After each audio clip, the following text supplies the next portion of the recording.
Buongiorno a tutti, buongiorno da casa, buongiorno in sala. Partiamo con questo culto proprio con questo versetto dalla lettera degli Atti 16, capitolo 16, versetto 25. E dice così: Or sulla mezzanotte Paolo e Sila, pregando, cantavano inni a Dio e i carcerati li ascoltavano. Tante volte abbiamo letto questo versetto, però c'è qualcosa di pratico che fanno Paolo e Sila. Cantavano inni a Dio, e non è da poco, perché lo facevano in una situazione veramente particolare. Paolo e Sila si trovavano in carcere, ecco, e a causa del messaggio che annunciavano, non è che si trovavano per altri motivi.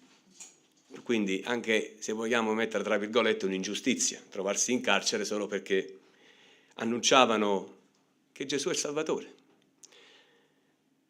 E annunciavano che cosa? La potente opera con cui Cristo accompagnava la testimonianza al suo nome. Questi uomini, trovandosi rinchiusi ingiustamente, non si avvilirono però. Di fronte ai violenti soprusi furono non soltanto sorretti dalla presenza di Dio, ma sospinti a lodare il Signore. La loro esperienza porta a chiederci come reagiamo alle ingiustizie, come reagiamo alle situazioni avverse della vita. Abbiamo una tale forza interiore, riusciamo a cantare con gioia. Troppe volte incolpiamo Dio quando attraversiamo momenti tragici, allontanando da noi cosa? L'unico che può consolarci efficacemente. Paolo e Sila erano consci, erano consapevoli che Gesù Cristo era con loro. Cantavano perché erano benedetti dalla grazia di Dio. La pienezza dello Spirito Santo nella loro vita addolciva l'amarezza di trovarsi in quella cella buia. Quando il vento è contrario, l'amore di Dio soffre ancora di più e soffia a favore, facendo cooperare tutte le cose al bene di quelli che lo amano. Gettare il peso sul Signore. Facciamo così, gettiamo il nostro peso sul Signore. Crediamo che Lui ha il controllo della nostra vita anche in momenti difficili, perché il Signore ci eviterà di sprofondare nello sgomento e ci darà forza per innalzare ognuno di noi, perché l'Eterno è il mio pastore. E la facciamo in piedi questa canzone.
Per sentieri di giustizia, per amore del suo nome, e anche quando camminassi nella valle della morte,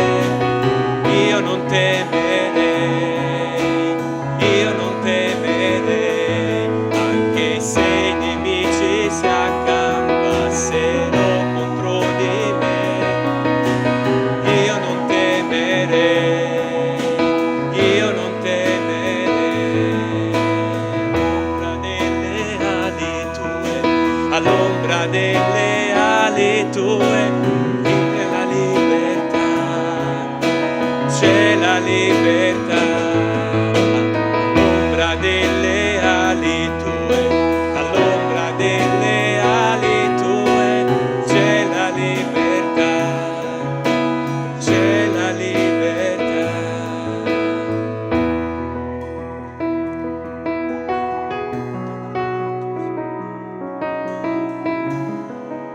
All'ombra delle ali tue, Signore, c'è la libertà. Forse, Signore, non ci siamo mai ritrovati rinchiusi in una cella al buio, però forse ci siamo trovati al buio quando nessuno ci aiutava in un momento difficile, quando, Signore, abbiamo chiesto soccorso all'essere umano, ma l'essere umano non c'era la politica, non c'era l'uomo, non c'era l'amico, ma tu c'eri, Signore, ed era l'ombra delle ali, Signore. Eri lì, Signore, eri lì che ci davi libertà.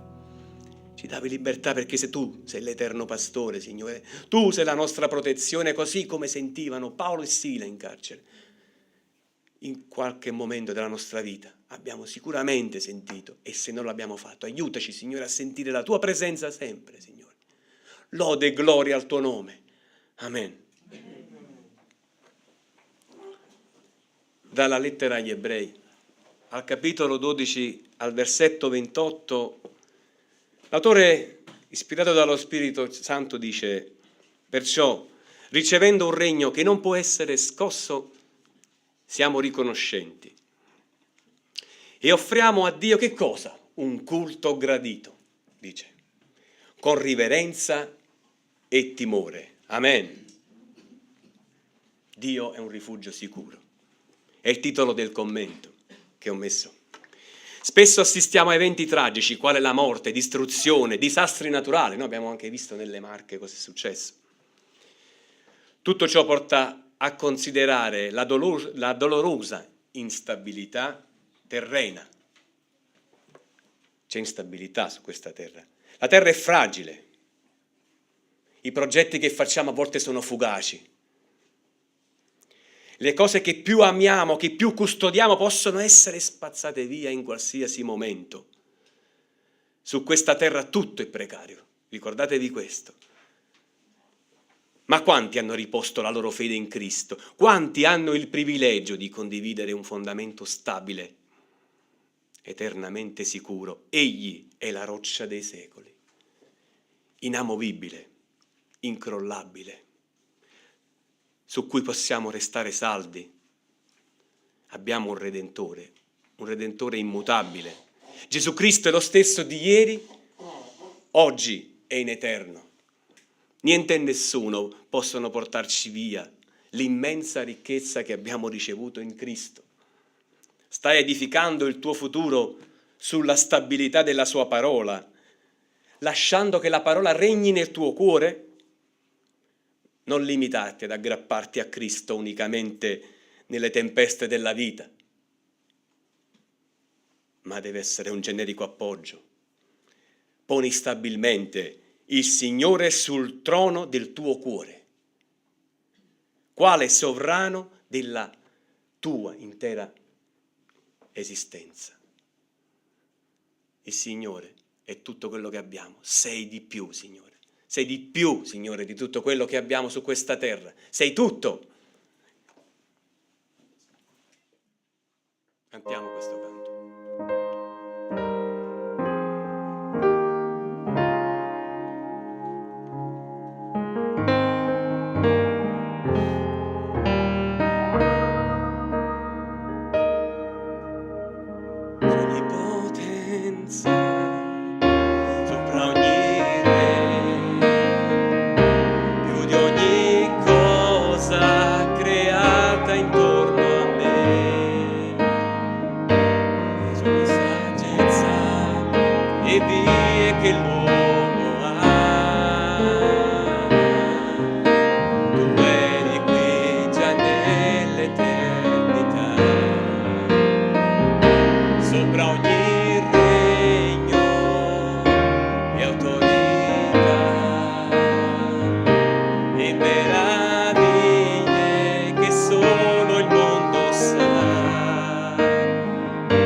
l'hai scelto tu, Signore, pensando a me, solo tu.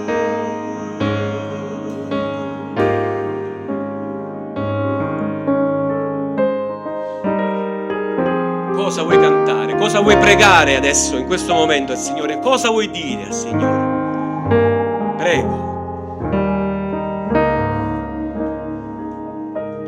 Signore, tu sia benedetto, Signore, perché tu hai scelto questo fiore che è Gesù Cristo e l'hai dato a noi, pensando a me, pensando a ognuno di noi che è qui dentro, anche quelli che sono fuori. Solo tu, Signore, tu hai scelto il fiore.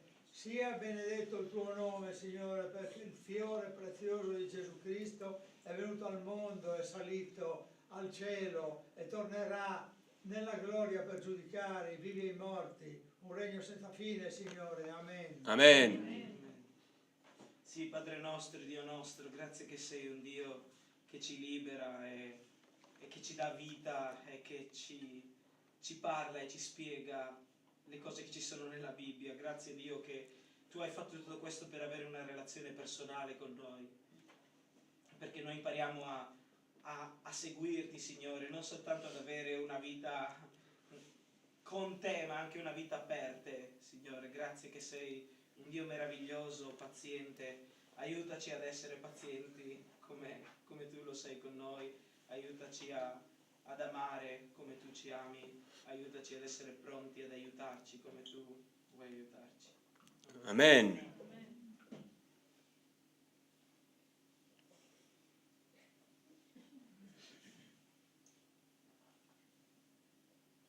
Sì, Signore, grazie per tutto, Signore. Grazie perché siamo liberi, siamo veramente liberi. Siamo noi che decidiamo di fare questo percorso insieme a te, Signore.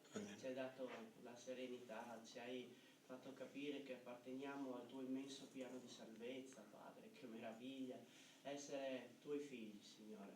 Noi siamo qui a lodarti, non chiedere niente in questo momento, ma a ringraziarti. Ti chiediamo anche già troppe cose, Padre. Sì, Questo è il tuo momento, questo è il momento dove noi dobbiamo inchinarci, inginocchiarci e ringraziarci per tutto quello che fai, Signore. Grazie del tuo infinito continuo amore che ci fa sentire sopra le stelle, Signore. Grazie. Noi ti amiamo, ti lodiamo con tutto il nostro cuore nel nome di Gesù. Amen. Amen.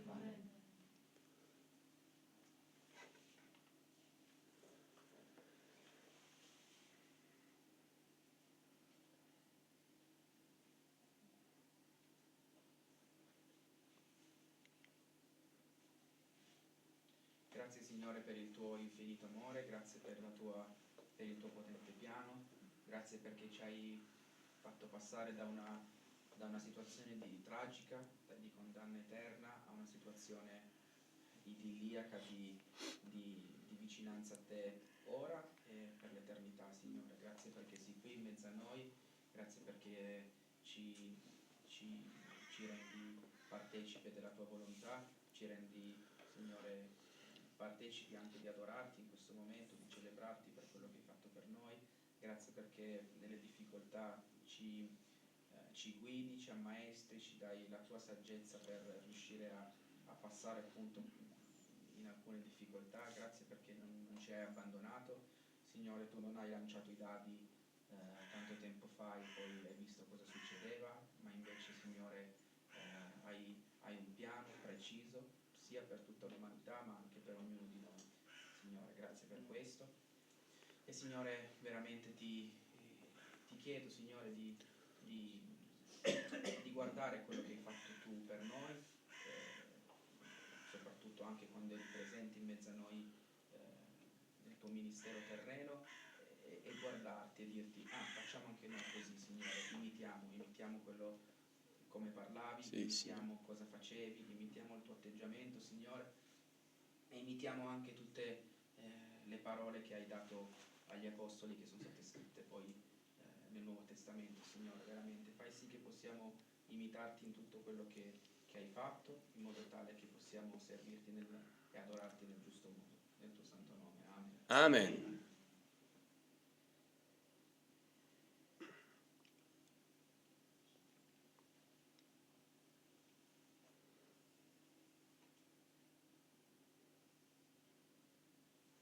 Amen. Cosa desideri oggi? Io desidero ancora cantare al Signore. Con questo canto lo facciamo insieme, lo facciamo in piedi. Alzati anche tu in piedi, tu che sei a casa, tu che sei davanti al televisore, davanti al tuo dispositivo, alzati in piedi.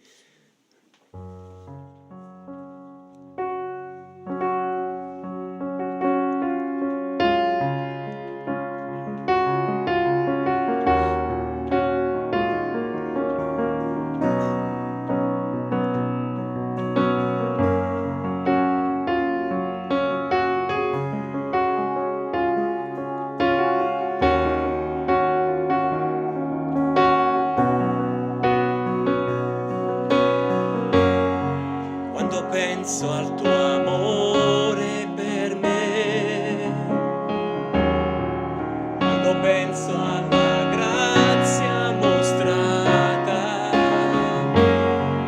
quando penso al tuo sangue per me, io non riesco a trattenere il mio canto per te. Desidero adorarti. Desidero lodare te, desidero onorarti, desidero piacere a te, Gesù.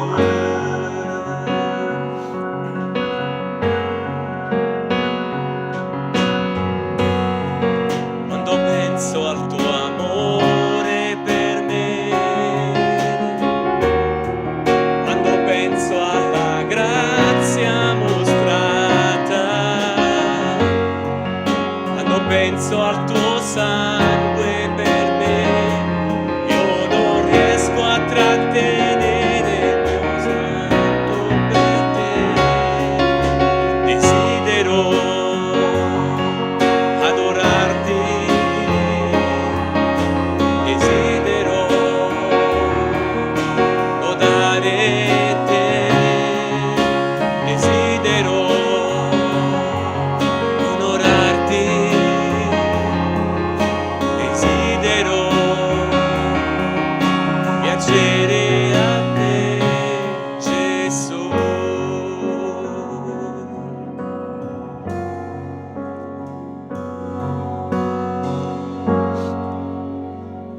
Abbiamo detto desidero adorarti, piacere a te, desidero onorarti, Signore.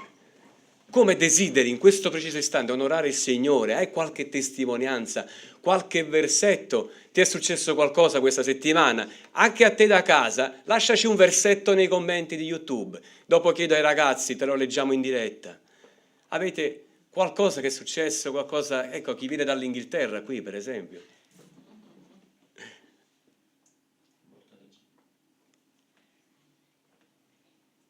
C'è qualche commento su YouTube?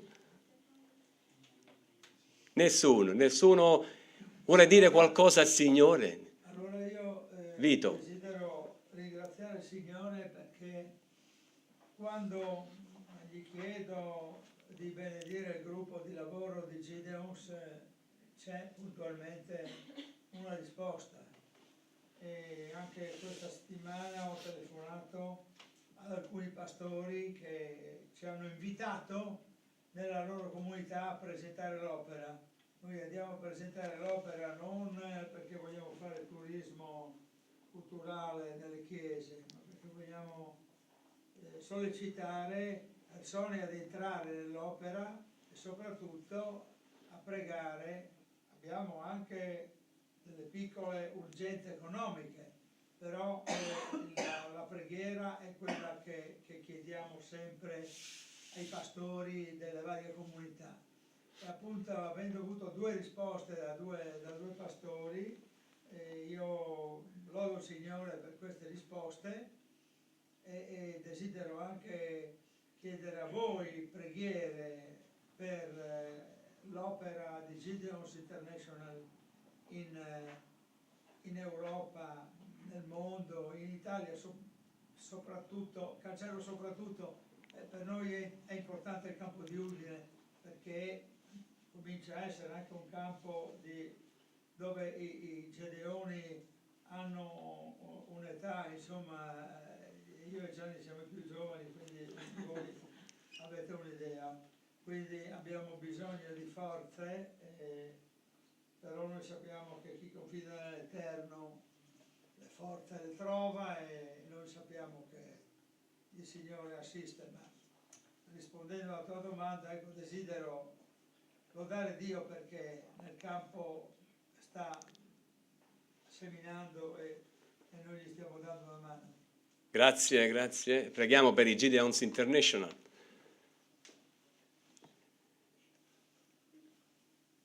Desidero ringraziare il Signore per quello che fa, per come ci accompagna durante la settimana, Amen. Amen. per come ci gestisce il lavoro. Voglio ringraziare il Signore perché abbiamo uno studio che facciamo venerdì sera in cui il Signore ci parla e ci fa cambiare le idee, ci fa capire che abbiamo delle responsabilità, che abbiamo dei doveri, e voglio ringraziarlo per questo, perché non è niente di eclatante, però ci ricorda, ci ammaestra, ci mette sempre sulla giusta via, Amen. anche se stiamo sbagliando. Amen. Perciò voglio ringraziarlo e voglio lodarlo per questo. Amen. Grazie Gianni. Poi, se non ci sono altri interventi o commenti anche su YouTube, c'è qualche versetto, qualcosa, qualche saluto, salutiamo, continuiamo a salutare a questo punto le persone che sono a casa e state ancora con noi. E passiamo alla cena del Signore, che è un momento importantissimo. Leggiamo un solo versetto dal Vangelo di Giovanni, capitolo 4, versetto 42. Il testo dice così. C'è anche una prima parte che io non ho scritto.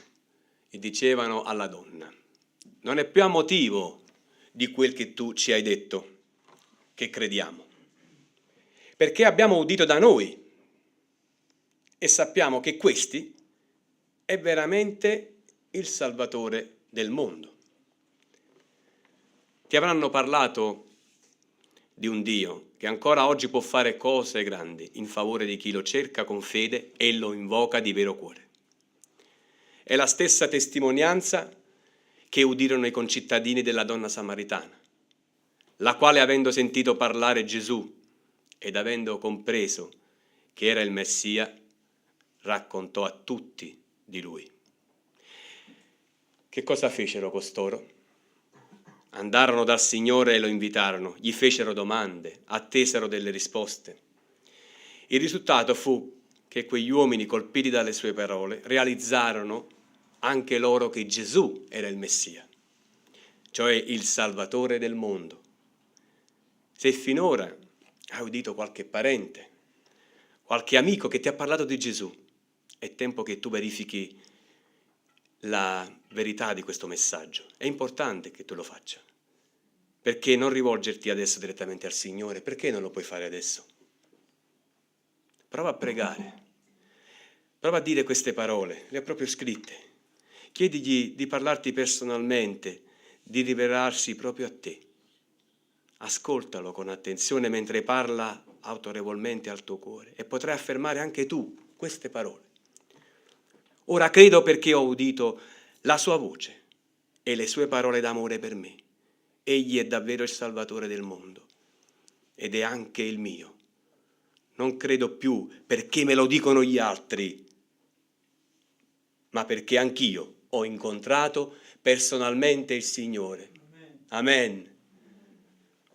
E noi vogliamo ricordare attraverso i simboli il nostro primo incontro con Gesù. Questi simboli che raffigurano e rappresentano l'ultima cena che Gesù ha eseguito con gli apostoli, in effetti racconta anche del nostro primo incontro con Cristo.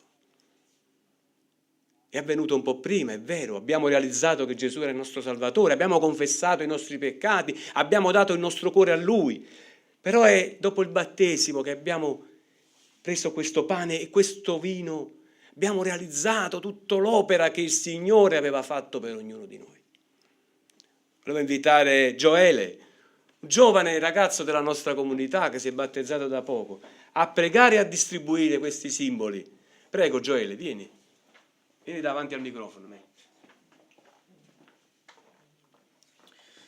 Grazie Signore per quello che hai fatto per noi, per il sacrificio di tuo figlio che l'hai dato per eliminare i nostri peccati, Signore. Signore, ti ringrazio anche per questi simboli, per quanto so che ti è costato sulla croce, Signore. Signore, grazie anche per quello che fai per noi ogni giorno, Signore.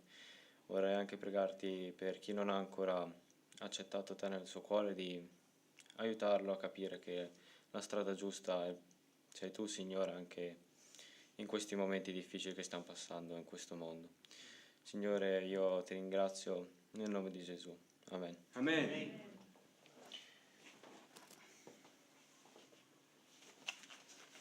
Mentre Gioele si prepara, passa quel pane, pensate a quella sera particolare che Gesù prese il pane, lo spezzò e lo diede ai suoi discepoli.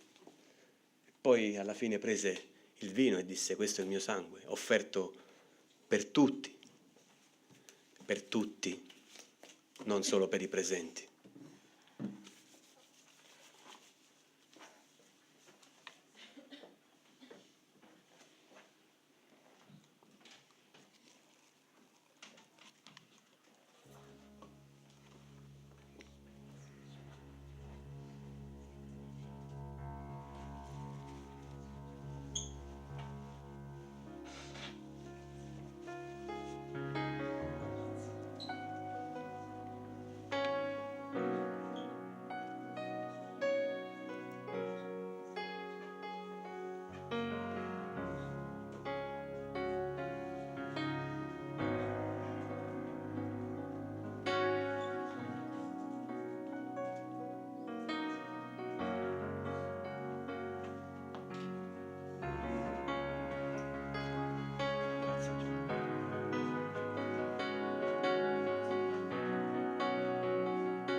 C'è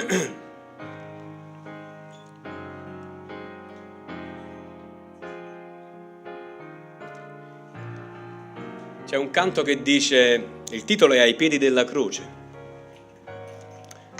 Vogliamo stare ai piedi di quella croce, però, sapete, su quella croce Gesù non c'è più. Quello è il bello. Gesù è risorto. Amen. Facciamolo in piedi questo canto, poi passeremo alla predicazione.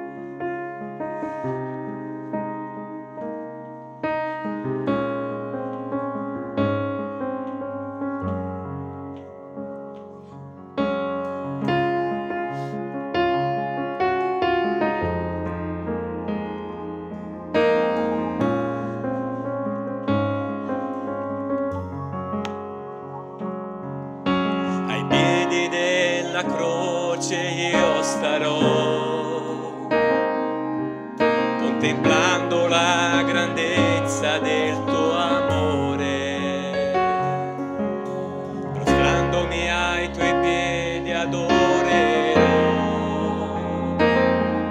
ricevendo la tua grazia nel mio cuore. Io so che c'è potenza nel tuo sangue, che in quel dì i miei peccati hai perdonato, ed io dichiaro Gesù, nome al di sopra di ogni altro nome.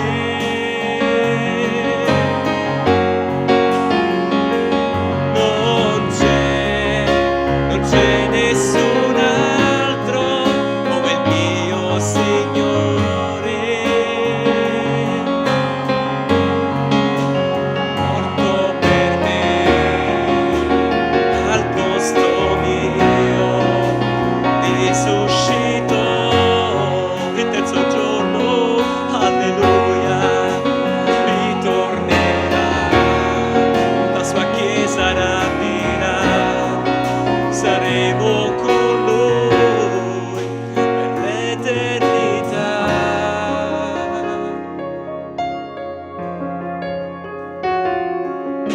Ai piedi della croce io starò. Dove sarai tu? Contemplando la grandezza del tuo amore, alleluia, Signore. Mostrandomi ai tuoi piedi adorerò, ricevendo la tua grazia nel mio cuore. Io so, lo sai tu, che potenza nel tuo sangue, che in quel dì i miei peccati hai perdonato, ed io dichiaro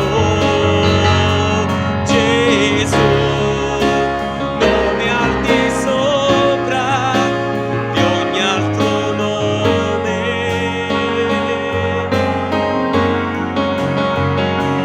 Non c'è nessun altro come il mio Signore,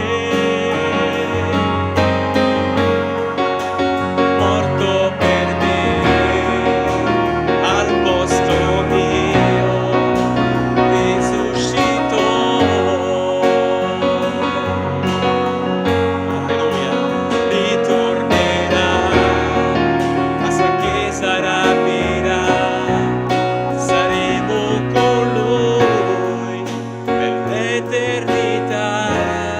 Di nuovo da morto per me,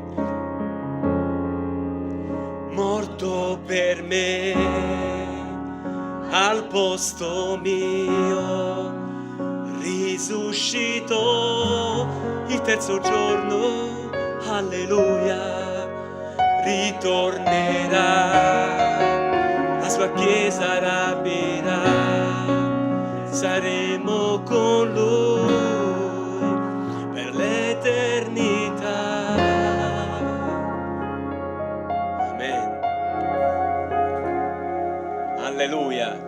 Sapete, da piccolo, quando abitavo nella mia città di Napoli, il mio sogno, il mio desiderio era avere un amico americano dagli Stati Uniti. Io ero innamorato e lo sono ancora degli Stati Uniti, che mi perdoni la Russia, scusate la battuta. Ma adesso addirittura, oltre ad essere un amico, ho un fratello in Cristo americano. Vi presento Davide Tucker.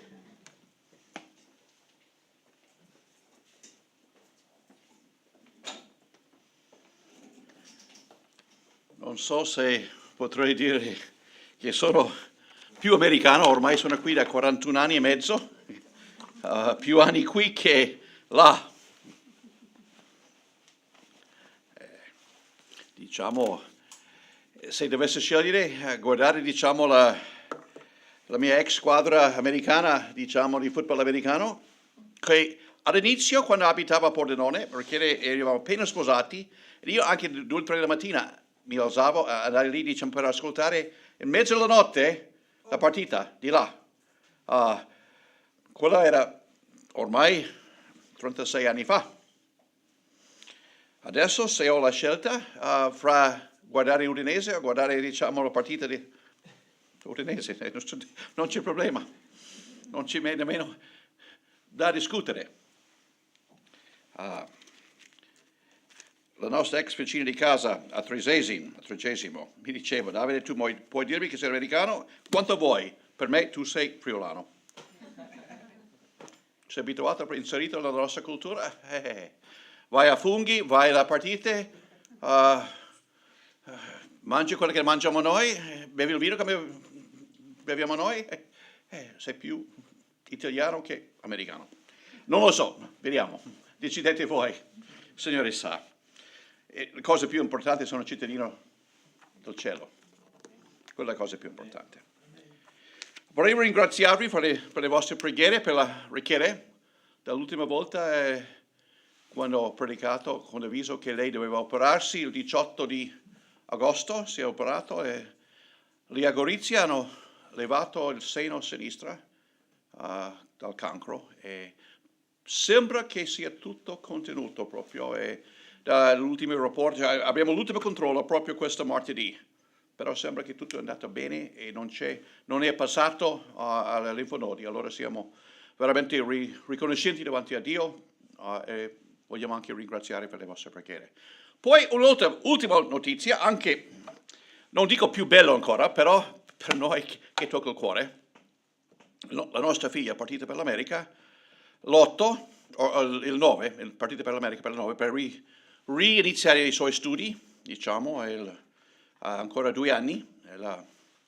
In inglese si dice Computer Engineering Technology, ingegneria informatica di tecnologia, in quel senso là. E sta facendo molto bene, per la cosa più bella.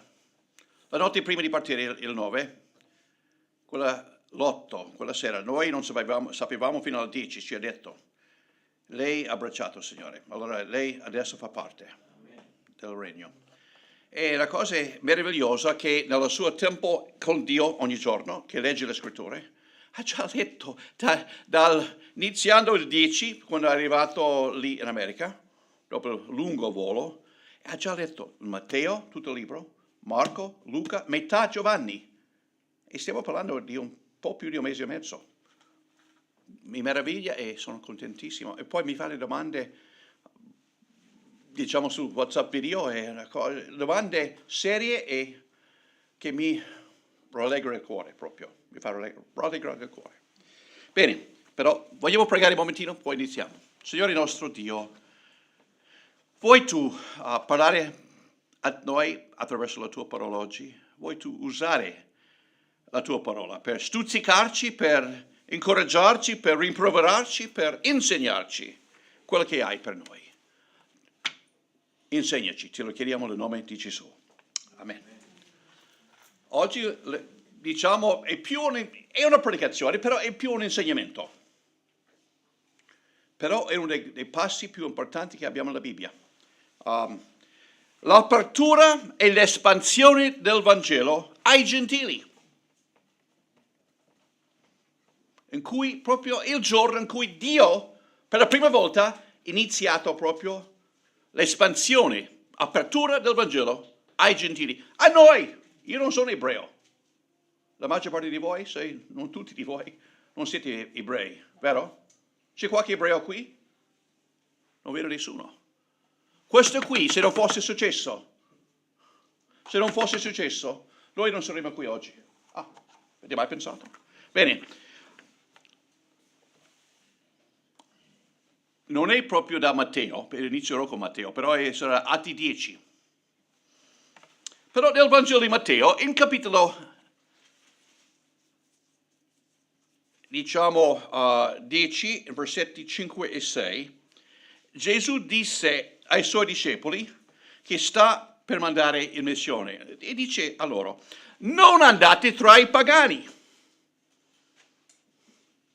cioè tra i gentili o non ebrei, non entrate in nessuna città dei Samaritani, ma andate piuttosto verso le pecore perdute della casa di Israele. Niente altro.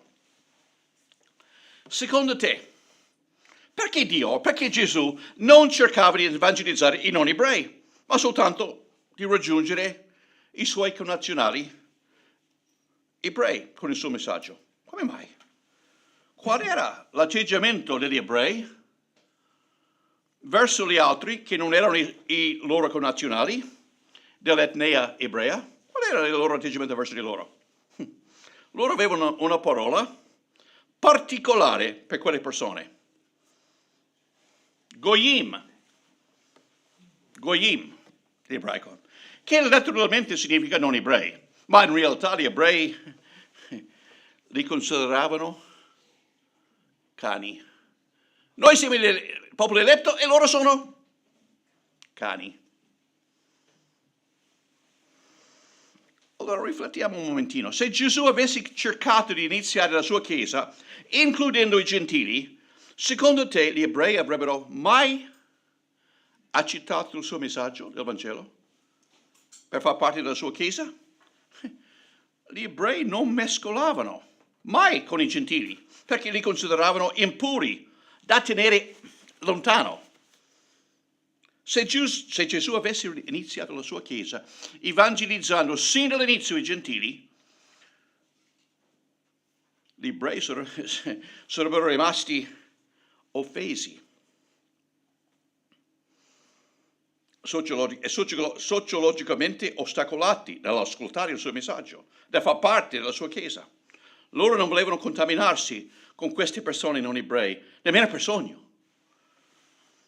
Allora Gesù, sapendo questo principio della sociologia, iniziò la sua Chiesa evangelizzando solo ebrei, ma una volta che la sua Chiesa è partita bene e c'era una buona base di ebrei nella Chiesa, sia come membri, sia come responsabili, Gesù cambia strategia o tattica. Inizia un'evangelizzazione anche fra i gentili. E dal versetto 1 di Atti 10, Dio cambia marcia. E la storia del Vangelo si metamorfosa per sempre.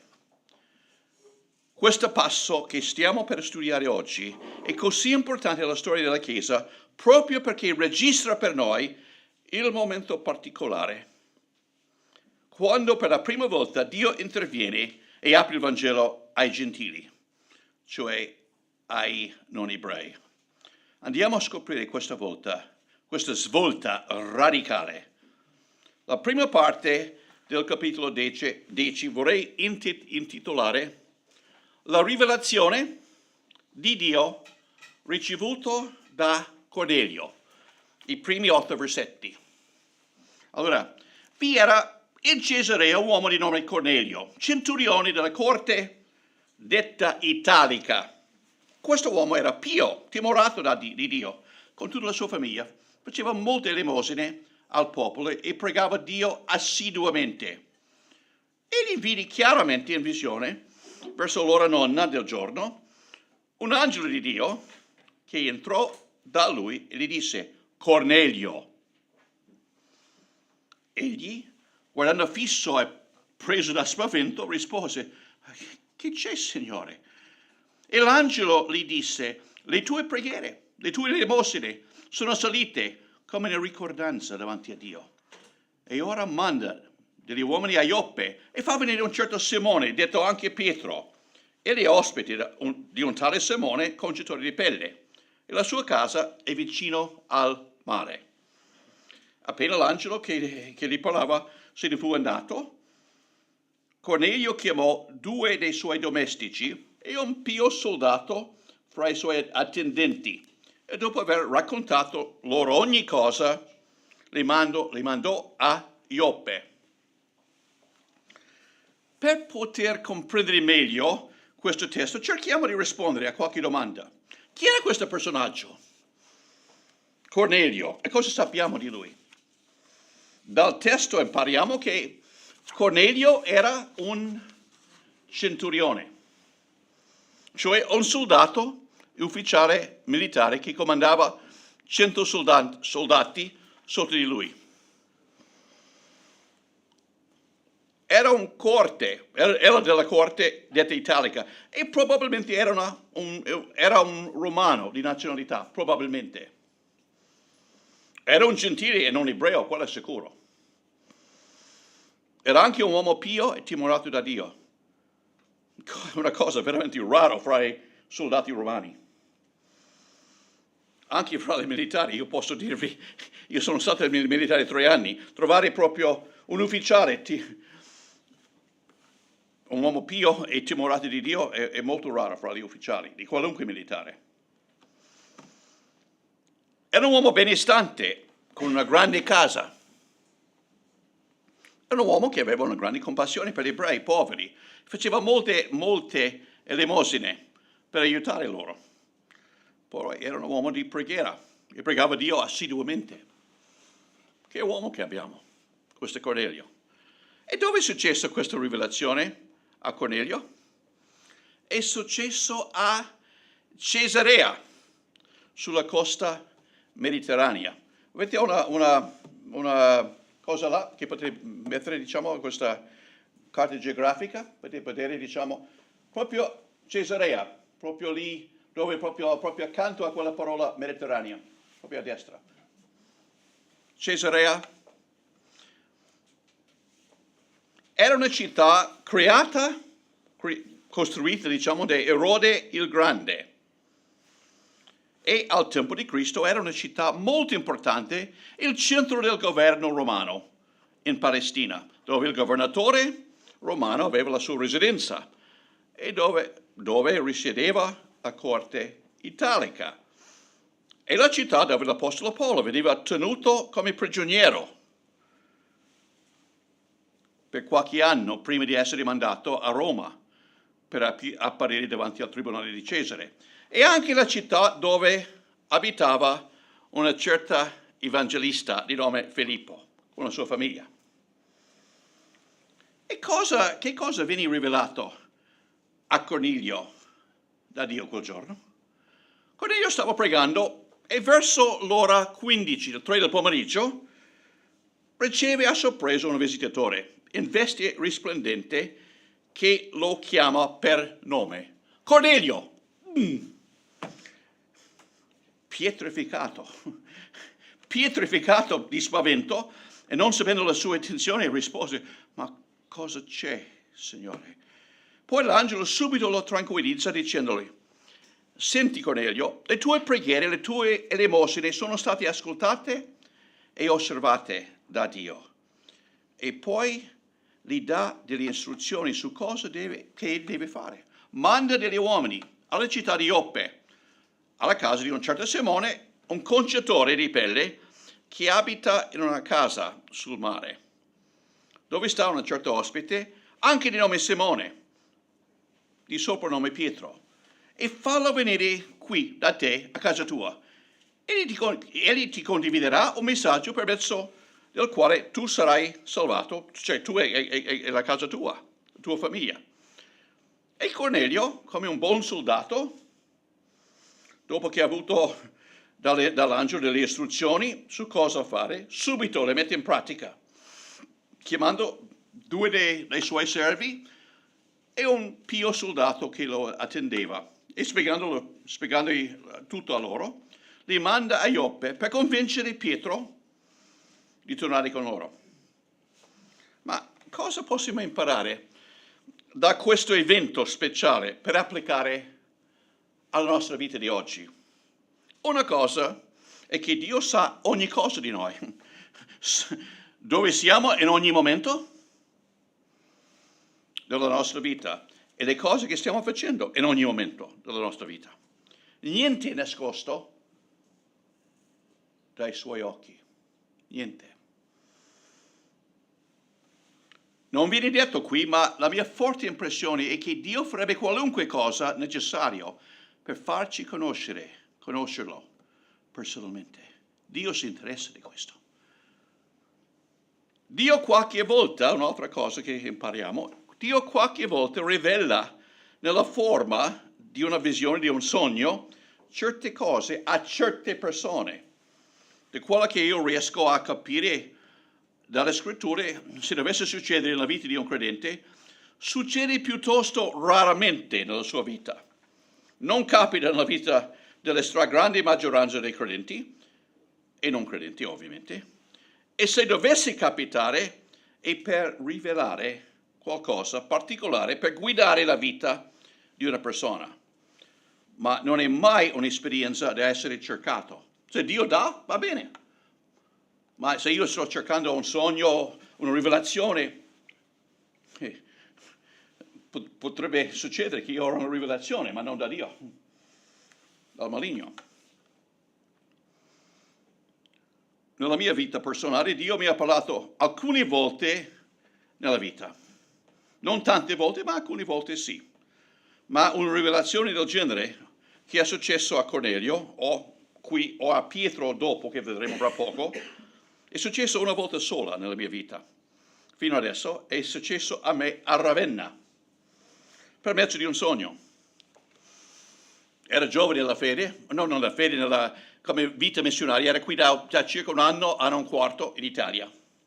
La mia lingua era un po' povera, però toccava a me, quella domenica dopo, a predicare. Era sabato, avevo proprio preparato il messaggio, scritto tutto, diciamo, perché con la lingua tutto deve essere proprio scritto e tradotto. Allora sono andato a dormire sabato sera con il messaggio preparato. Quella sera nel sogno, strano, diciamo stavamo come qui, io stavo proprio lì, seduto là, abbiamo cantato, tutto il resto, poi toccava a me a predicare e io stavo cercando il mio messaggio con i punti e non trovavo niente. Io ho detto cantate un altro canto e cercavo ancora e gli appunti non c'erano.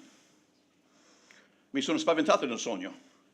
Per tutto un tratto, un messaggio che avevo predicato un paio di volte in America, qualche anno precedente, è venuto proprio passo per passo, illustrazione, applicazione, cioè proprio in ordine. E sono andato lì al pulpito, ho predicato quel messaggio nel sogno, ogni cosa mi è tornato, non ho mai pensato di quel messaggio per anni, e tutto è tornato. E poi mi sono svegliato e la voce mi diceva, Davide, invece di predicare quello che hai preparato, predica questo messaggio. Mi sono alzato a mezzo della notte e ho scritto giù dei appunti in italiano, punto per punto, illustrazione per illustrazione, applicazione per applicazione, tutto pronto. Okay, poi mi sono riaddormentato e quella mattina sono andato al culto con questo nuovo messaggio dal passato. Quella mattina, mezz'oretta, io stavo preparando le sedie e altre cose, è arrivato un uomo, mai visto prima ma visto dopo. È arrivato, pastore, posso parlare con lei? Sì, con piacere, soltanto che non avrai la mia attenzione completa in questo momento. Se riesci a aspettare fino a dopo il culto, poi posso darti tutto il tempo necessario, possiamo parlare a lungo. Sì, non c'è problema, parliamo dopo il culto. Bene. Finita la preparazione, poi toccava a me a predicare, ho predicato questo messaggio. Poi dopo il culto sono andato direttamente a quell'uomo, bene, adesso sono libero, possiamo parlare. se non c'è bisogno. Il tuo messaggio ha risposto ad ogni cosa, ogni mia domanda. Non c'è più bisogno di parlare. Mi ha risposto a tutto.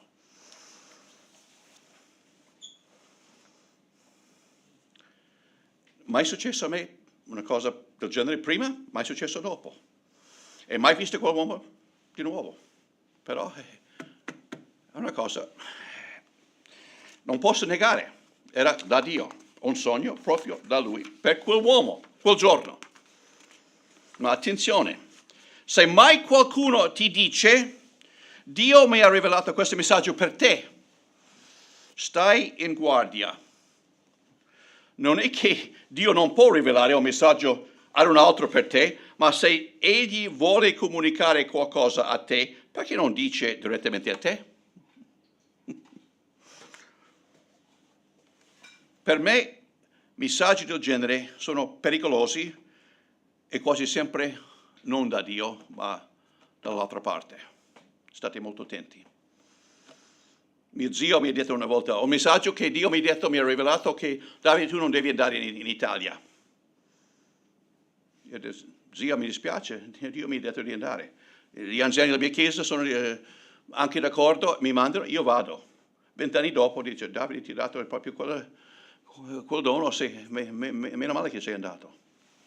Se avessi ascoltato la zia, nemmeno per sogno. Attenzione. Adesso andiamo a scoprire la seconda parte del capitolo 10, che ho intitolato La rivelazione di Dio ricevuta non da Cornelio, ma da Pietro, dal versetto 9 a 23. Il giorno seguente, mentre quelli erano in viaggio e si avvicinavano alla città di Ioppe, dove c'era Pietro, Pietro salì sulla terrazza verso l'ora sesta per pregare. Ebbe però fame, desiderava prendere cibo, ma mentre glielo preparavano, fu rapito in estasi e vidi il cielo aperto e scenderne un oggetto simile a un grande tovaglia, che tenuto per i 4 angoli veniva calato a terra. E in essa c'era ogni sorta di quadrupedi, rettili della terra, uccelli del cielo. Una voce gli disse, alzati Pietro, ammazza e mangia. Ma Pietro rispose, no, assolutamente Signore, perché io non ho mai mangiato nulla di impuro o contaminato. E la voce parlò una seconda volta, le cose che Dio ha purificato non farle tu impure. Questo avvenne per 3 volte, poi di un tratto quell'oggetto fu ritirato in cielo. E mentre Pietro, dentro di sé, si domandava che cosa significa la visione, ecco gli uomini mandati da Cornelio, i quali avendo domandato dalla casa di Simone, si fermarono alla porta, cioè al cancello, davanti alla porta, davanti alla casa. E avendo chiamato, chiesero se Simone, detto anche Pietro, alloggiasse lì. E mentre Pietro stava ripensando alla visione, lo Spirito Santo gli disse, ecco 3 uomini che ti cercano. Alzati dunque, scendi e va con loro, senza farti scrupolo, perché li ho mandato io. E Pietro sceso verso quegli uomini disse loro, eccomi, sono io quelli che cercate. Qual è il motivo per cui siete qui? Ed essi risposero, il centurione Cornelio, uomo giusto, timorato da Dio, del quale rende buona testimonianza tutto il popolo dei Giudei, è stato divinamente avvertito da un santo angelo di farti chiamare in casa sua, di ascoltare quello che avrai da dirgli. Pietro allora li fece entrare e li ospitò. Il giorno seguente andò con loro e alcuni fratelli di Ioppe l'accompagnarono. In questi versetti, quali erano le circostanze attorno a questo evento, molto significativo nella vita di Pietro, nella storia della Chiesa? E quale era la rivelazione che egli ha ricevuto mentre stava in preghiera? qui in questi versetti troviamo l'Apostolo Pietro a Ioppe, in visita come ospite nella casa di un certo Simone, concitore di pelle, che abitava sul mare Mediterraneo. E mentre stava là, in visita, nel giorno seguente del giorno in cui Cornelio, il centurione, aveva avuto la sua esperienza con l'angelo, Pietro sale sulla terrazza della casa verso mezzogiorno per pregare. Ma come capita alla maggior parte di noi a quell'ora verso mezzogiorno, cosa succede? La sua pancia comincia a parlargli del pranzo, come le nostre. E allora comunica all'oste dove stava il suo desiderio di mangiare. Ma mentre stavano preparando il cibo per mangiare, Dio manda anche a lui una specie di visione, di sogno, di visione, diciamo. In questa visione Pietro vede il cielo aprirsi e un oggetto simile a una grande tovaglia o lenzuola scende dal cielo alla terra. Ed in questa lenzuola o tovaglia c'erano ogni tipo di quadrupedi, rettili della terra, uccelli del cielo, cioè animali come un maiale, un cammello, un airone, un'aquila, cose del genere. E poi Pietro sente una voce che gli dice: alzati Pietro, tu hai fame, vero? Allora ammazza, mangia. E Pietro, come un buon ebreo e seguace vedere della legge ebraica, risponde subito alla voce dell'angelo: assolutamente no, Signore, perché non ho mai mangiato nulla di impuro e di contaminato e non intendo minimamente iniziare a farlo adesso, soltanto perché ho fame. Ma no. Ma poi la voce gli parla una seconda volta. Le cose che Dio ha purificato, non renderle tu impure. E questo episodio della tovaglia succede per ben 3 volte. E poi la tovaglia con gli animali dentro fu ritirato subito in cielo.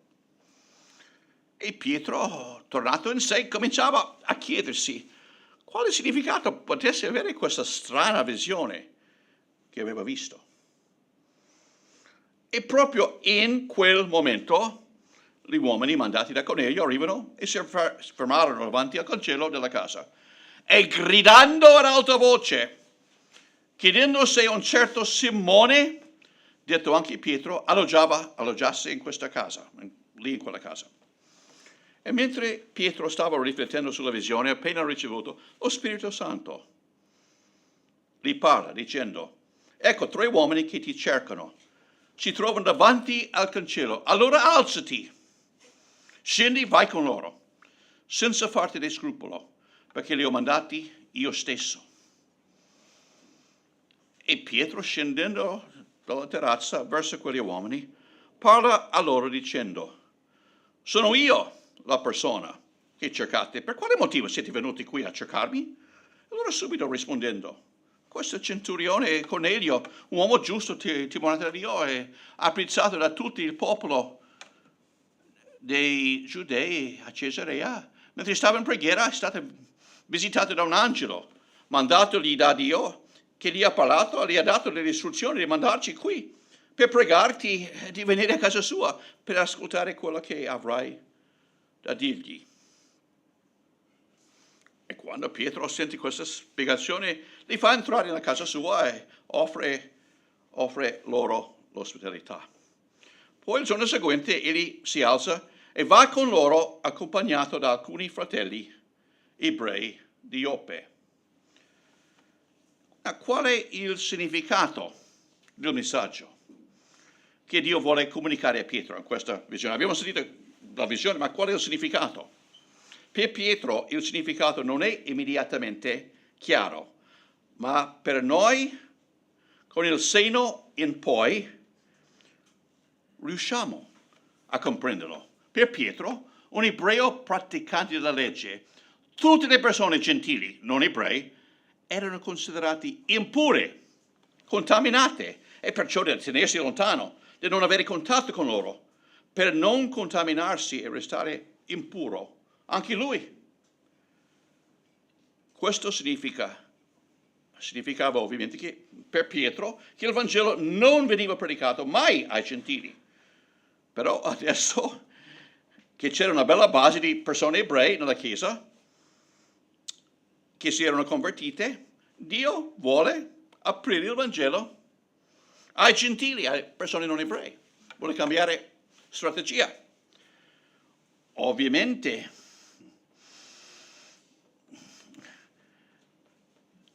gli animali che Pietro ha visto nelle tovaglie erano animali che il libro di Levitico dichiarava impuri e non da mangiare, non poteva, secondo la legge ebraica.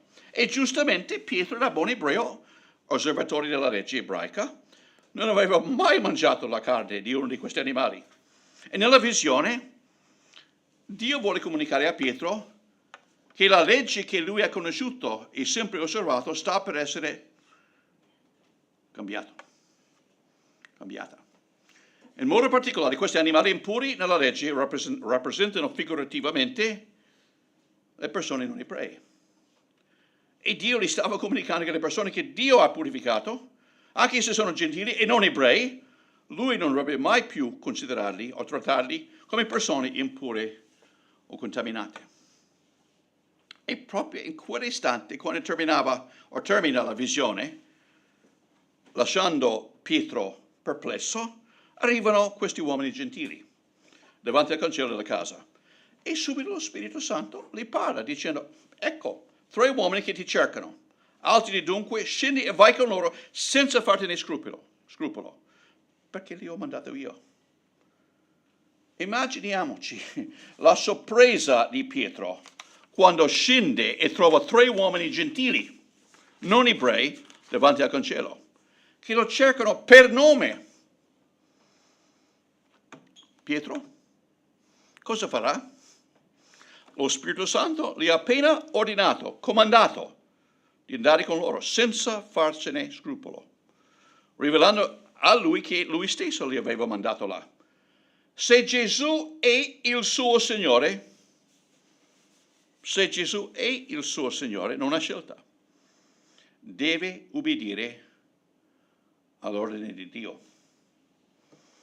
No, domanda: per quale motivo Dio comunica questo suo messaggio a Pietro in questa forma così strana? Avete mai pensato? Pietro è cresciuto in una famiglia ebraica, nella cultura ebraica molto religiosa e attaccata fortemente alla legge ebraica. Cambiare il modo di pensare o di comprendere le cose per una persona come Pietro è difficilissimo. O c'è un intervento divino nella sua vita per capovolgere il suo modo di ragionare e di pensare, o non si cambia. E su per giù la stessa cosa per una persona musulmana, estremista, convintissimo di quello che crede. O Dio interviene in modo speciale, o di solito sovrannaturale, o non si cambia mai. È successo proprio così per un ex guardia del corpo di Osama Bin Laden. Sapete chi è Osama Bin Laden, giusto? Dal 2001 il mondo non è mai lo stesso. È successo proprio così per una ex guardia del corpo di Osama Bin Laden in Afghanistan. Una sera ha avuto un sogno in cui Gesù è apparso a lui e gli ha parlato e gli ha detto delle istruzioni di andare a Peshawar in Pakistan a cercare un cristiano per poter parlare con lui della fede cristiana. E apparentemente il sogno era così convincente che lui, convinto che era una visione mandata da Dio, è andato a Peshawar e gli ha chiesto dove si trovava una persona cristiana. E gli è stato indirizzato a un missionario della mia ex missione, dove io facevo parte, che stava lì proprio a Peshawar. E dopo aver parlato a lungo con questo missionario, questo ex guardia del corpo di Bin Laden si è reso la sua vita a Cristo, convinto che era Dio che aveva parlato con lui nel sogno. So questo perché, il nostro ex direttore ci ha proprio condiviso privatamente una cosa incredibile. come Dio opera delle volte. Altrimenti, senza quell'intervento dalla parte di Dio, quale possibilità sarebbe stato che lui, un estremista, convintissimo, si aprisse al Vangelo? Quale possibilità c'era? Zero. Però con questo intervento fatto da Dio nella sua vita si è convertito. In situazioni simili al caso di Pietro e di questo uomo musulmano estremista, o Dio interviene in modo straordinario o rimangono nella cecità spirituale. Cosa possiamo pigliare da questa visione per poter applicare alla nostra vita oggi? Una cosa è molto molto chiara. Quando Dio vuole convincerci a cambiare il nostro modo di pensare, Egli non è minimamente limitato nei metodi che ha a disposizione per farlo. Egli farà il necessario per raggiungere i suoi scopi nella nostra vita. Poi di nuovo le scritture premono sul concetto che Dio è un Dio giusto che non ha riguardi personali. Chi lo teme e opera giustamente gli è gradito e non importa di quale nazione o etnia appartiene. E se il nostro Dio è così, allora significa che anche noi, suoi figli, non dovremo avere riguardi personali verso persone da altre nazioni, anche se hanno altri costumi, valori diversi dai nostri. Nella Chiesa siamo tutti uguali, peccatori salvati per grazia, niente altro, per mezzo del sangue di Gesù Cristo, sparso sulla croce per i nostri peccati. Per questo motivo nessun credente ha il diritto di vantarsi come superiore ad un altro. Adesso vogliamo considerare la terza parte del capitolo 10, che vorrei intitolare Il ricevimento di Pietro nella casa di Cornelio. Questo ricevimento di Pietro nella casa di Cornelio si legge in Atti 10, dal versetto 24 fino al versetto 43. Ma per risparmiare tempo racconto la storia senza leggere i versetti. Il giorno dopo, avendo passato la notte nella casa di Simone il conciatore, i tre uomini mandati da Cornelio insieme a Pietro e accompagnato da un gruppo di altri uomini ebrei sono partiti per Cesarea. La città di Ioppe era circa 55 chilometri da Cesarea. E allora ci voleva circa un giorno e mezzo per arrivarci, camminando circa 30-35 chilometri al giorno. Poi il giorno seguente sono arrivati alla casa di Cornelio e ovviamente egli li stava aspettando. Avevano radunato i suoi parenti e gli amici più stretti, tutti insieme a casa, per ascoltare Pietro. E quando sono arrivati, subito Cornelio si inginocchiò davanti a Pietro. Ma Pietro lo fa rialzare subito, dicendogli: alzati, anch'io sono soltanto un uomo. Probabilmente questa è stata la prima volta. Probabilmente questa è stata la prima volta in assoluto che Pietro era mai entrato nella casa di una persona non ebrea. Per forza. Non era tanto a suo agio. Nelle parole di oggi stava nettamente fuori dalla sua zona di conforto. Stava proprio non al suo agio. Normalmente non succede spesso nella nostra vita, ma ogni tanto Dio, per usare noi, per raggiungere altre persone col Vangelo, ci fa uscire dalla nostra zona di conforto e ci troviamo tutt'altro che al nostro agio. È successo a me nel 2016, quando ho ricevuto una telefonata da un credente in Olanda chiedendomi se potessi aiutare un ragazzo musulmano afghano che era appena arrivato a Trieste, che aveva bisogno di un cappotto e un posto per dormire. Sapendo che gli americani non erano molto apprezzati in Afghanistan, per dire il vero, aveva una certa apprensione o paura nel venire in città per conoscere questo ragazzo per la prima volta. Cioè i pensieri erano là, avrà un coltello in tasca, chissà cosa è la sua intenzione, non si sa mai. Una certa apprensione. Per dire poco, non mi sentivo per niente al mio agio, stavo proprio fuori dalla mia zona di conforto. Ma quando Dio ti dice di fare qualcosa, cosa fai? Cosa fai? Con trepidazione li ubbidisce. E così l'ho fatto. E così per mezzo di questa obbedienza Dio mi ha aperto un ministero fra i profughi che sono arrivati a Trieste. E abbiamo visto tante conversioni e battesimi fra gli ex musulmani. Oltre 25-30 conversioni e battesimi fra musulmani e ex musulmani. Mai successo, se tu mi avessi chiesto, Davide, 5-6 anni fa, 7 anni fa, tu avrai un ministero fra i musulmani? Io ho detto, sei pazzo proprio, sei matto, nemmeno per sogno. Lo tengo un po' a distanza. Basta chiedermi moglie. No. Adesso abbiamo 22 nazioni diverse nella nostra chiesa a Trieste.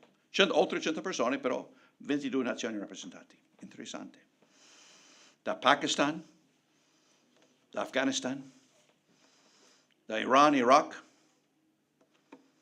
da Siria e diversi altri paesi. Interessante. Anche in Egitto. Chissà, forse Dio per raggiungere altri con il Vangelo chiederà a te di uscire dalla tua zona di conforto per toccare la vita di altri con il suo messaggio di amore. Se succede, sii pronto ad ubbidire. Allora, adesso torniamo alla nostra storia con Pietro. E subito egli disse alle persone radunate, ma voi sapete che non sia lecito ad un giudeo di avere relazione con uno straniero, uno non ebreo, o di entrare in casa sua, ma Dio invece mi ha mostrato che nessun uomo deve essere ritenuto impuro e contaminato. Perciò, essendo stato chiamato, sono venuto senza fare obiezioni. Allora vi chiedo, qual è il motivo per cui mi avete mandato a chiamare?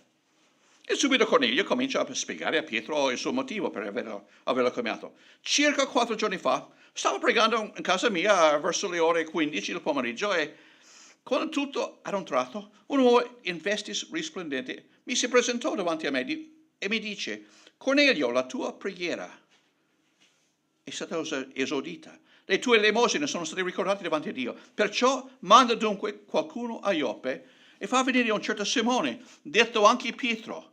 Egli è un ospite in casa di Simone, concitore di Pede, in riva al mare. Perciò subito ho mandato questi uomini a chiamarti. E tu hai fatto bene a venire. Ora dunque siamo tutti qui presenti davanti a Dio per ascoltare tutto ciò che ti è stato comandato dal Signore. E sentendo questa spiegazione, Pietro comincia subito a parlare loro ed annunciare il Vangelo, il messaggio di pace in Gesù Cristo, morto in croce per i loro peccati e poi risorto, della salvezza per mezzo della fede in Lui. E poi, quando Pietro aveva appena cominciato a predicare, qualcosa molto speciale capita a tutti i radunati là nella casa di Cornelio. Leggiamo di quella nella quarta parte di questo episodio nella vita di Pietro e di Cornelio, che vorrei intitolare La rigenerazione della casa di Cornelio, confermata dal loro ricevimento dello Spirito Santo. Versetto 44 a 48. Mentre Pietro parlava così, lo Spirito Santo scese su tutti quelli che ascoltavano la parola. E tutti i credenti circoncisi che erano venuti con Pietro si meravigliarono che il dono dello Spirito Santo fosse dato anche agli stranieri, perché li udivano parlare in altre lingue e glorificare Dio. Allora Pietro disse: ma c'è forse qualcuno che possa negare l'acqua ed impedire che siano battezzati questi che hanno ricevuto lo Spirito Santo come noi? E comandò che fossero battezzati nel nome di Gesù Cristo. Allora essi lo pregarono di rimanere alcuni giorni con loro. Pietro aveva appena iniziato la sua predicazione, cioè probabilmente non aveva predicato più di 10-15 minuti, quando lo Spirito Santo scende su tutti quelli radunati lì in quella casa di Cornelio, che stavano ascoltando il suo messaggio. La stragrande maggioranza delle persone radunate in quel giorno, se non tutte, erano persone gentili, non ebrei. E quando lo Spirito Santo scende su di loro, subito cominciavano o cominciano a parlare in lingua e glorificare Dio. Ma qualcuno potrebbe chiedere, ma il testo qui dice che mentre stavano ascoltando la parola predicata da Pietro, lo Spirito Santo è sceso su tutti coloro che stavano ascoltando. Ma la domanda che viene naturalmente è, perché non dice, ma hanno creduto in Gesù o hanno ricevuto lo Spirito Santo prima di credere in Gesù? Penso che sia sottinteso che abbiano creduto in Cristo e nel messaggio della croce predicato da Pietro prima che lo Spirito Santo è sceso su di loro. Quando leggiamo la spiegazione di Pietro in capitolo 11, versetti 13-14, dove dice: Cornelio ci raccontò come aveva visto l'angelo presentarsi in casa sua e dirgli: manda qualcuno a Ioppe e fa venire Simone, detto anche Pietro. Egli ti parlerà di cose per la quale sarai salvato tu e tutta la tua famiglia. Comprendiamo che Cornelio e i suoi amici e parenti aspettavano di sentire un messaggio divino per mezzo del quale sarebbero stati salvati.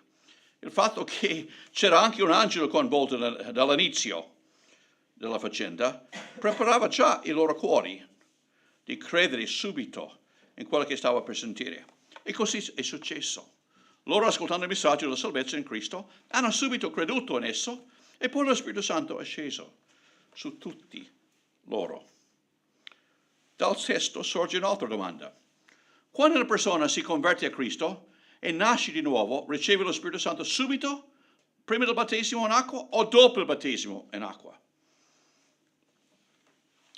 Nel nostro testo qui, i nuovi convertiti fra i gentili hanno ricevuto lo Spirito Santo prima del battesimo in acqua. Ma in diversi altri testi del Nuovo Testamento, i nuovi credenti hanno ricevuto lo Spirito Santo dopo il loro battesimo in acqua, come in Atti 8. In Atti 8 proprio dice: quando ebbero creduto a Filippo, che portava loro il lieto messaggio del regno di Dio, in nome di Gesù Cristo, furono battezzati uomini e donne. E allora gli apostoli che erano a Gerusalemme, saputo che la Samaria aveva accolto la parola di Dio, mandarono da loro Pietro e Giovanni. Ed essi andarono a pregare per loro affinché ricevessero lo Spirito Santo. Infatti non era ancora disceso su alcuni di loro, ma erano stati soltanto battezzati nel nome del Signore Gesù. Allora è venuto dopo. Allora qual è la conclusione in riguardo a quando un nuovo credente riceve lo Spirito Santo? Prima o dopo il battesimo in acqua? Queste cose erano esperienze, diciamo. Però di solito prendiamo la nostra dottrina non dalla storia, ma di solito dagli epistoli, dall'insegnamento che Paolo scrisse, o da altri che scrivono, diciamo, nelle epistole, nelle lettere. Andiamo a Efesini 1, versetto 13.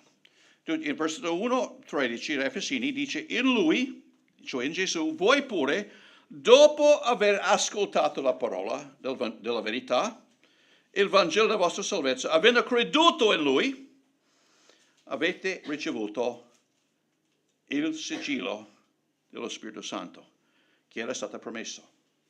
Secondo l'insegnamento di Paolo agli Efesini, quali due cose devono succedere prima che il credente riceve lo Spirito Santo? Cioè, prima deve ascoltare la parola della verità, deve sentire e ascoltare, e poi secondo deve credere in Gesù, niente altro. Allora, secondo l'insegnamento dell'Apostolo Paolo, un nuovo credente riceve lo Spirito Santo dopo che ascolta il Vangelo proclamato e sceglie di credere in esso, cioè in Cristo. Il battesimo in acqua viene dopo, come testimonianza. Di solito nel primo secolo il battesimo in acqua succedeva lo stesso giorno della decisione di seguire Cristo, e allora non c'era grande distinzione. Ma biblicamente un credente riceve lo Spirito Santo al momento che sceglie di credere in Cristo. Questo è l'insegnamento biblico. Poi, vedendo che questi gentili avevano creduto nel messaggio del Vangelo e avevano anche ricevuto lo Spirito Santo, Pietro segue le istruzioni di Gesù, che troviamo in Matteo 28, 19, e lui dice: c'è forse qualcuno che possa negare l'acqua ed impedire che siano battezzati, che hanno ricevuto lo Spirito Santo come noi? E poi ordina che vengano battezzati nel nome di Gesù Cristo. Bellissimo. Dio ha raggiunto la sua meta, il suo obiettivo. Adesso il Vangelo può essere tranquillamente predicato anche ai gentili. E loro possono fare parte della sua Chiesa. Tutto risolto. Alt. Stop. Non è andato tutto così liscio. Vediamo quello che succede quando il capo torna a Gerusalemme e gli altri giudei sentono quello che il loro capo Pietro aveva combinato. Questa fine della storia vediamo in capitolo 11, che io vorrei intitolare Le reazioni dei giudei a Gerusalemme contro Pietro. No, io non vi leggo, però vi spiego. In Atti 11, 1 a 18. Noi sappiamo che, noi non sappiamo come, ma in qualche modo è arrivata la notizia a Gerusalemme, nella zona di vicine, in particolare agli orecchi degli altri apostoli, dei fratelli giudei, che come buoni ebrei erano molto legati alla legge ebraica. La notizia che anche gli stranieri, i disprezzati gentili, avevano ricevuto la parola di Dio per bocca del loro capo Pietro. E allora, quando Pietro è salito a Gerusalemme, i credenti circoncisi lo contestavano in faccia. E se Pietro non sentiva tanto al suo agio quando è entrato nella casa di Cornelio, adesso tornato a Gerusalemme si trova adesso dentro una stanza non piena di gentili, ma piena dei suoi connazionali, ebrei, con la temperatura emotiva nella stanza riscaldata 1000 volte. Io non so come avrebbero detto, ma un po' come questo. Tu, Pietro, il nostro capo, sei entrato in casa di uomini non circoncisi, cani, e hai pure mangiato con loro. Cosa hai fatto? Cioè una cosa del genere. Gli ebrei sono molto più animati di me, potete immaginare. Ehi, personalmente non avrei voluto essere nei panni di Pietro in quel momento. Non sappiamo quanto tempo è passato con Pietro sotto il torchio prima che loro permettevano a lui di parlare. Ma sicuramente questo momento di attacco verbale dai suoi connazionali è durato qualche momento, 5 minuti, 10 minuti, 15 minuti, non sappiamo. Ma certamente non era un momento facile né piacevole per Pietro. Ma quando alla fine loro permettevano a lui di parlare, egli comincia a raccontare loro le cose che sono successe per ordine. Fin dal principio, a lui racconta passo per passo. E alla fine le cose calmano. E lui spiega, e poi dice alla fine, e poi mi sono ricordato di quella parola del Signore che diceva, Giovanni ha battezzato con acqua, ma voi sarete battezzati con lo Spirito Santo. Allora se dunque Dio ha dato a loro lo stesso dono che ha dato anche a noi, che abbiamo creduto nel Signore Gesù Cristo, chi ero io da potermi opporre a Dio? Allora quando gli altri apostoli e i fratelli giudei hanno udito queste cose, si sono calmati e cominciavano a glorificare Dio, dicendo, allora Dio ha concesso il ravvedimento anche agli stranieri, affinché abbiano la vita, anche loro. Qualche volta nella vita di un credente che segue fedelmente il Signore, Dio lo guiderà a fare una cosa fuori del normale. E spesso, perché è una cosa fuori del normale, lui o lei sarà fortemente criticato, giudicato dagli altri. Non da tutti, ma da alcuni, anche dai fratelli credenti. È successo a noi, a me e a Ricchiere, quando qualche anno fa, quando Dio ci ha guidato di portare mia mamma a Trieste, a casa nostra, per poter prendere cura di lei nella sua vecchiaia. Aveva 87 anni, 88 anni mi sembra. E lei è vissuta con noi per ben 9 anni a Trieste.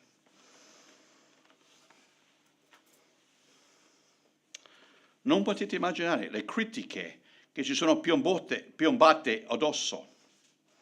Però abbiamo avuto sia il permesso chiedo incoraggiamento dai capi della nostra missione in America e anche dagli anziani della mia chiesa mandante lì in South Carolina. Per me era la volontà di Dio, per noi, e l'abbiamo obbedito alla voce di Dio della nostra vita. Però le critiche c'erano e non di poco, anche dai miei colleghi. E quando sei convinto di essere nella volontà di Dio, è sempre meglio ubbidire alla voce di Dio che alla critica degli altri. Pietro ha fatto proprio questo. Egli ha ubbidito alla voce del suo Signore e come conseguenza il Vangelo e la Chiesa del Signore si è aperto ai gentili, a noi, e noi siamo qui come testimonianze di questo oggi. Amen.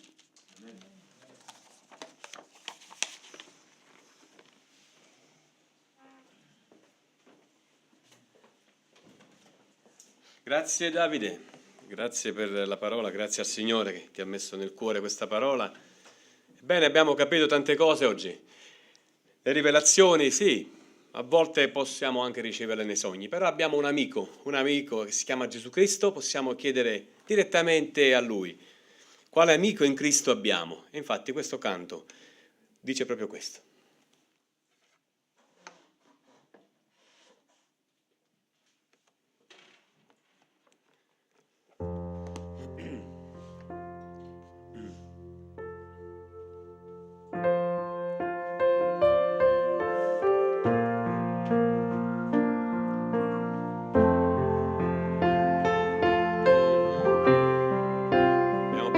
Voce nella sala,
Amen, alleluia. Volevo invitare Vito qui per gli avvisi e i saluti finali. Caro Vittorio Sutto, che forse conoscete anche a voi che siete a casa su YouTube, sul suo canale, dove c'è una rubrica importante che parla di storia, di arte, eccetera, eccetera. Quindi potete anche iscrivervi. È uno spot. Sì. Sapete, voglio dirvi una cosa, che quando sento i canti dell'innario, quelli storici che hanno accompagnato la mia gioventù, come questo, sento qualcosa di più nella preghiera e nella tensione.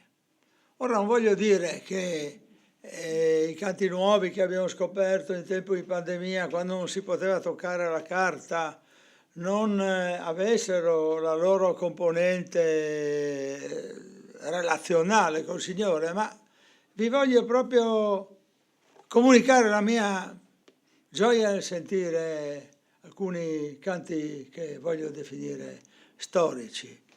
Vabbè, questo è perché era l'emozione che sentivo mentre cantavamo Quale amico in Cristo abbiamo. Come Gesù è meraviglioso aver, che è uno dei primi che ho sentito Davide in via Erasmo da Valvason, quando c'era ancora il muro di Berlino in piedi.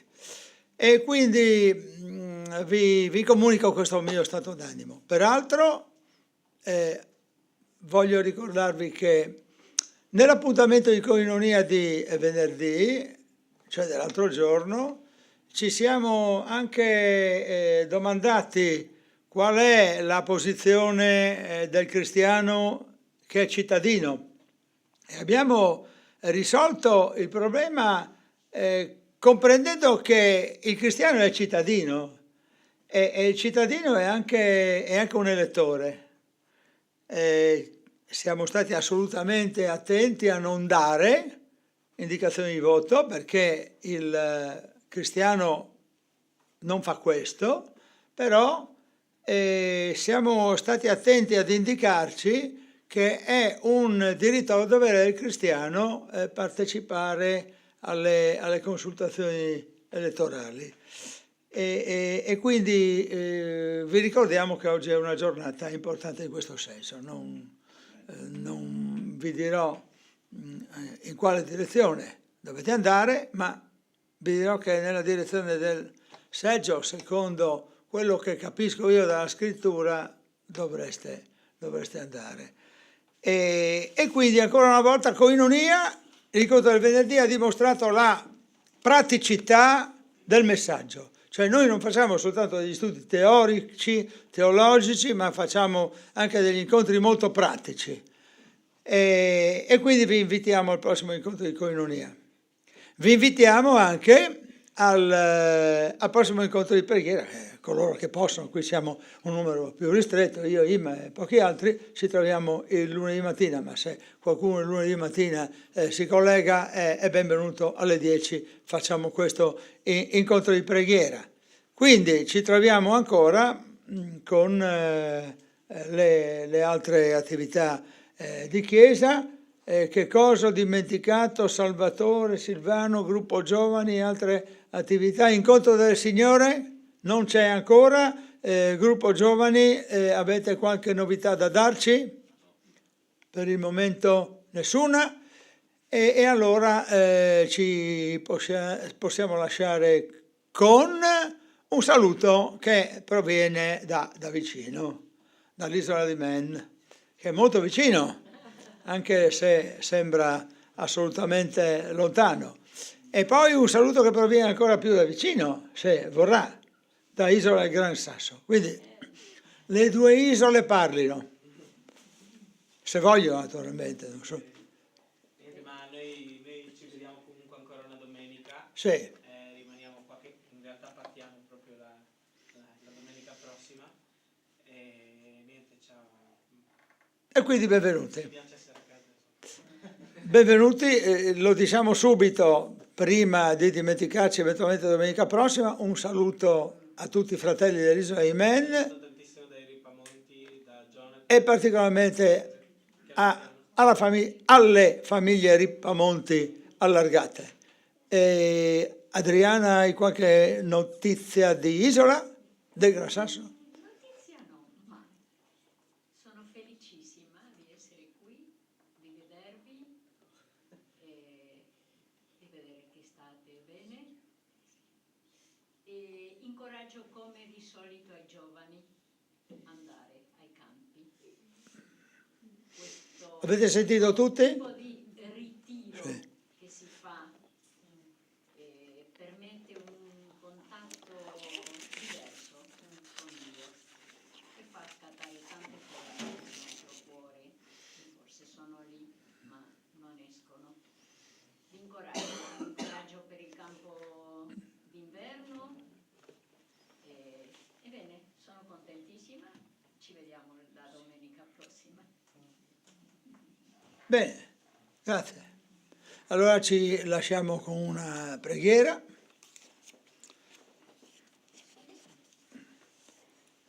Signore, quale amico abbiamo in te? Sei un rifugio dal dolore, sei anche un amico festoso che ci accompagni nei momenti di felicità e di serenità. Sia benedetto il tuo nome, Signore. Sia benedetto il tuo nome, Gesù Cristo, amico della nostra gioventù e compagno anche nei momenti in cui la gioventù è un ricordo antico. Ti preghiamo, Signore, di guidare questa comunità. Ti preghiamo per la gioventù di questa comunità, come facciamo negli incontri di preghiera del lunedì. Noi ti chiediamo, Signore, di benedire i ragazzi della nostra Chiesa che possano essere ben presto tuoi servitori operativi. Signore, ti preghiamo per tutti gli assenti che non sono venuti con noi per varie ragioni. Ti preghiamo di benedire il nostro Stato, la nostra Italia, Signore. Ti preghiamo perché sia tu a mettere il governo che vuoi, Signore. Ti preghiamo perché ognuno di noi faccia il suo dovere di coscienza, ma ti preghiamo, Signore, perché sia tu a mettere il governo che vuoi in questo Paese. Benedici questo Paese, Signore. Benedici l'Europa, benedici questo Paese, Signore. Benedici i nostri governanti, quelli che ci sono, quelli che ci saranno. Signore, tu ci hai comandato di pregare per i governanti e noi lo facciamo inchinandoci davanti a te perché tu sei il vero governante del mondo. Sia benedetto il tuo nome.